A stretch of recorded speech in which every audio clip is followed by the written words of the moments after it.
my name is Hammond. I'm my audience member. My sister Leah. So today I'll be speaking to you about vaccinations and how they're not only important for you, but they're important for protecting society against harmful diseases like the coronavirus today, kind of is an example. So a statistic is vaccines prevent more than 2.5 million deaths per year throughout the world, and that is according to World Health Organization. The main points I'll talk about today are how vaccinations work, pros and cons of vaccinations, and some more statistics. Alright, so first I have how vaccinations work. Vaccines train the immune system to memorize and fight off invading pathogens that are harmful to the body, and they do this with little to no symptoms. Lymphocytes produce antibodies to memorize the pathogen, and the antibodies then fight off the pathogen.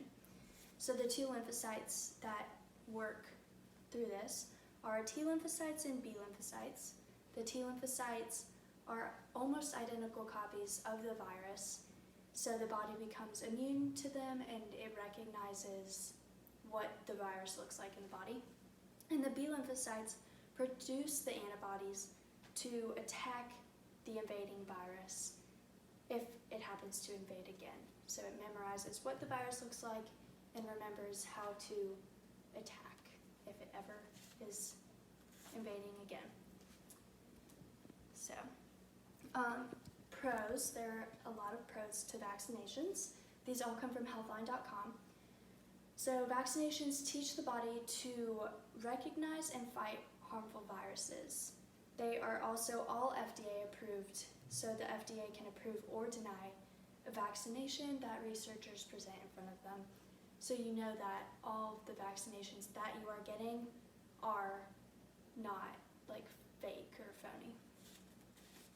And last but not least, they protect you as an individual, and also they protect society, which is shown in the herd immunity.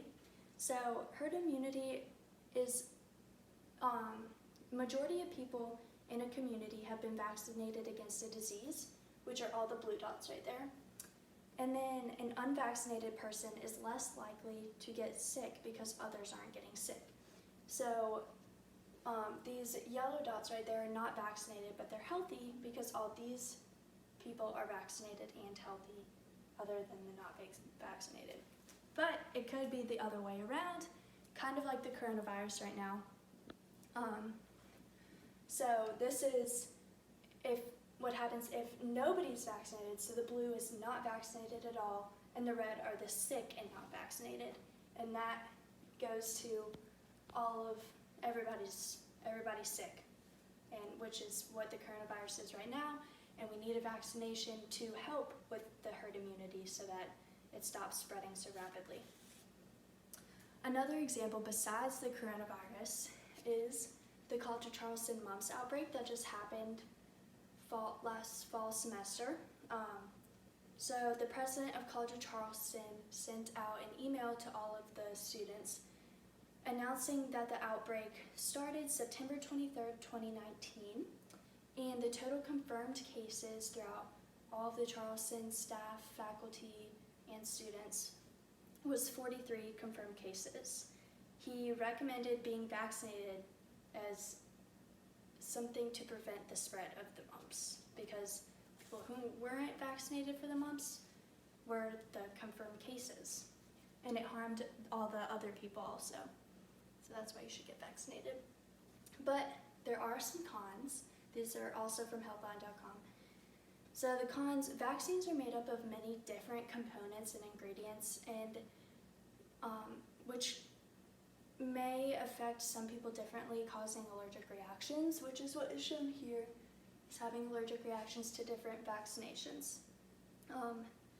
Also, there's still a possibility of getting sick. As you know, if you get the flu vaccine, there's no guarantee that you're not going to get the flu. It's just trying to prevent you from getting that strand of the flu that year, but if it's different, you can still get sick.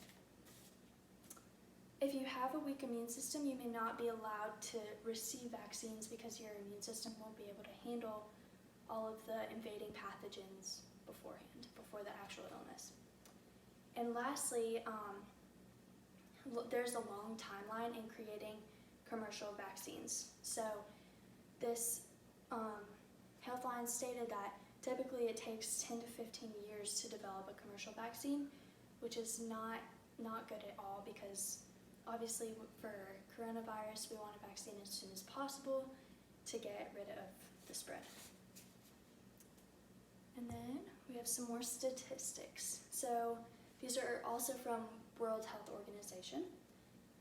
So currently vaccinations prevent 2.5 million deaths per year. An additional 1.5 million deaths could be avoided by global vaccinations, and if global vaccinations improves. An estimated 19.4 million children less than a year old don't receive basic vaccines, which could be very harmful to them. Progress has been made in research and development to increase the safety of all the vaccinations given to the population. The measles mortality has decreased by 73%. Vaccines are frontline defense for viruses. It's what helps the best from stopping the spread of viruses completely. And this is the biggest one that people definitely misunderstand the most, is that there's no link between vaccinations and autism. It's been proven, and there's no link between that. That's all I have. Here's my audience again. All right.